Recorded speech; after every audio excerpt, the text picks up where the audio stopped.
নমস্কার, পশ্চিম মেদিনীপুর থেকে পুতুলের হোম কিচেনে আপনাদের সকলকে জানাই স্বাগত। আশা করি আপনারা সকলেই খুব ভালো আছেন, আমিও খুব ভালো আছি।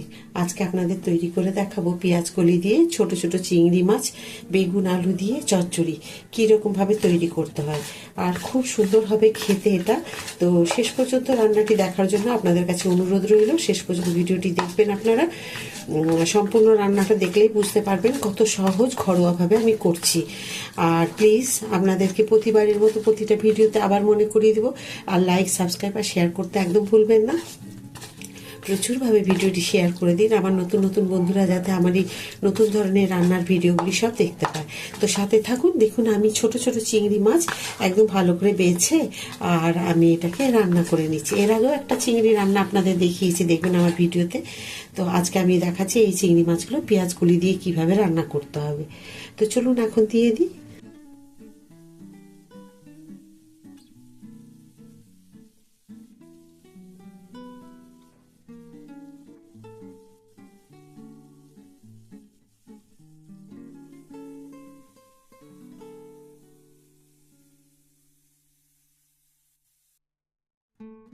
দেখুন, মাছগুলো ভেজে আমি তুলে নিয়েছি।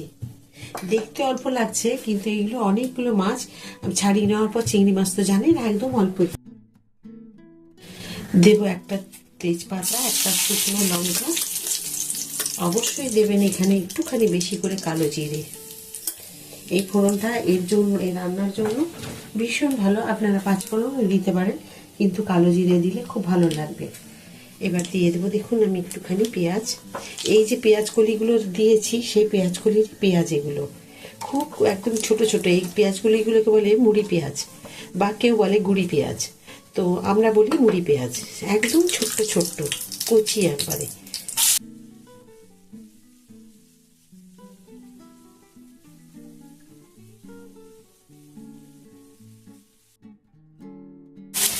দেখুন, পেঁয়াজগুলো বেশ ভালো ভাজা হয়ে গেছে।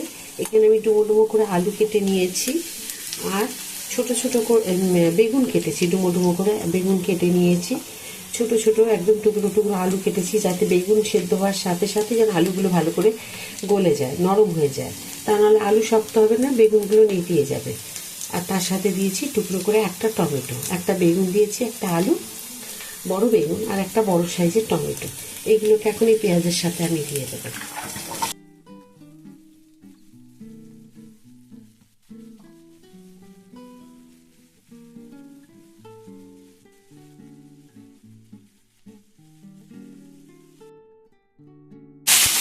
এগুলো তাড়াতাড়ি যাতে সেদ্ধ হয়ে যায়, সেই কারণে আমি পরিমাণ মতো দিয়ে দেবো একটুখানি নুন। প্রথমে একটু পরিমাণ কম দেবেন, পরে যদি মনে হয় কম আছে তারপরে একটুখানি মিশিয়ে দেবেন। কেননা পেঁয়াজ কলিগুলো যখন দেওয়া হবে একদম কিন্তু নরম হয়, একটুখানি ভালো করে এগুলোকে মিশিয়ে নিলাম।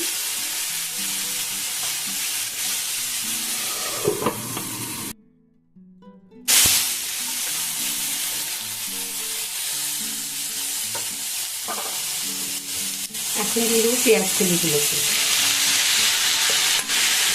ধুয়ে ভালো করে জল ঝরিয়ে রেখেছি। আলু, বেগুন, টমেটো একটু নরম হয়ে গেল, তারপরে পেঁয়াজ কলিগুলোকে দিলাম।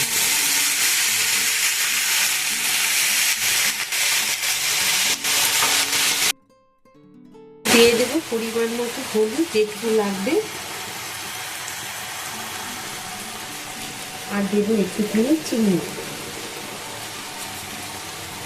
ব্যাস, বেশি না, কিন্তু দুধ।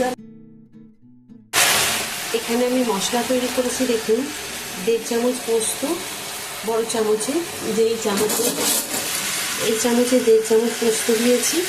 1 চামচ হচ্ছে কালো সর্ষে, আর 1/2 ইঞ্চি আদা। এটা আমি এখন এখানে দিয়ে দেবো। তাহলে দিয়েছি 1.5 চামচ বড় চামচের পোস্ত, 1 চামচ দিয়েছি সর্ষে, আর 1/2 ইঞ্চি মতো আদা।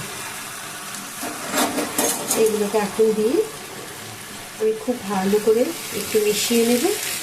সব কিছু দেওয়া হয়ে গেছে দেখুন, দিয়ে আর এগুলোকে, আচ্ছা, এর মধ্যে আমি লঙ্কা দিইনি। ঝাল আপনারা যেরকম খেতে চান সেই বুঝে ঝাল দেবেন। আমি কিন্তু ঝাল দিইনি এর মধ্যে।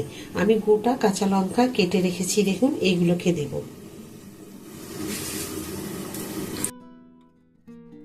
এখন ঢাকা খুলে দেব, দেখুন। আর এই যে পেঁয়াজ মানে চিংড়ি আর কাঁচা লঙ্কা যে আমি কেটে রেখেছি সেগুলোকে দিয়ে দিলাম। বেশ খুব সুন্দর একদম কুচো চিংড়ি, পেঁয়াজ কলি দিয়ে, বেগুন আলু পেঁয়াজ কলি দিয়ে ঝাল চচ্চড়ি। কাঁচা লঙ্কাগুলো দিয়ে দিলাম, দেখুন। অসাধারণ একটা গন্ধ আসছে, জানেন? এই গন্ধটা যে কি সুন্দর লাগছে আপনাদের কি বোঝাবো। এখানে কিন্তু আজকে আমি ধনে পাতা দেবো না, কারণ ধনে পাতা দিলে কিন্তু এই যে পেঁয়াজ কলির একটা গন্ধ বা মাছের গন্ধ, এটা কিন্তু অতটা ভালো লাগবে না ধনে পাতা দিয়ে দিলে। আপনারা দিলে দিতে পারেন, কিন্তু ধনে পাতা দেবো না। আমি একটি জিনিস দেবো, দেখুন, সেটা দিলে খুব ভালো লাগবে। এখানে দেবো, দেখুন, ভরে বেশি করে একটুখানি সর্ষের তেল। ও এটা দিয়ে দিলে রান্নাটা একদম সম্পূর্ণ হয়ে গেল। কি অসাধারণ লাগছে দেখতে আর সুন্দর হবে খেতে। দেখুন আলু সেদ্ধ হয়ে গেছে, বেগুনগুলো দেখুন একদম ঘেটে যায়নি। দেখুন এরকম বেগুন আছে, এই যে বেগুন আছে। পেঁয়াজ কলিগুলো একদম মাখা মাখা হয়ে যায়নি, মানে বেশ ভালো বোঝা যাচ্ছে। অসাধারণ হয়েছে রান্নাটা। এই তো আমার রান্না, আমি তো বলবোই অসাধারণ হয়েছে।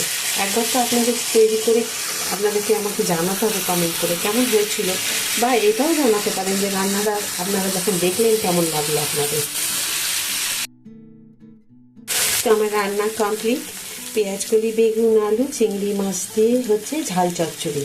খুব সুন্দর হয়েছে দেখতে, বা খেতেও খুব সুন্দর হবে। আশা করি আপনাদের রান্নাটি খুব ভালো লেগেছে। শেষ পর্যন্ত ভিডিওটি দেখার জন্য আপনাদেরকে অসংখ্য ধন্যবাদ। এইভাবেই আপনারা আমার সাথে থাকবেন, পাশে থাকবেন। আবার একবার মনে করিয়ে দেবো আপনাদেরকে, প্লিজ লাইক সাবস্ক্রাইব আর শেয়ার করতে একদম ভুলবেন না। মনে করে লাইক সাবস্ক্রাইব আর শেয়ার করে দেবেন। আবার একটি নতুন রান্না নিয়ে নতুন ভিডিওতে আমি চলে আসবো। সবাই খুব ভালো থাকবেন। এই বলে আজকের ভিডিওটি আমি এখানে শেষ করছি। নমস্কার।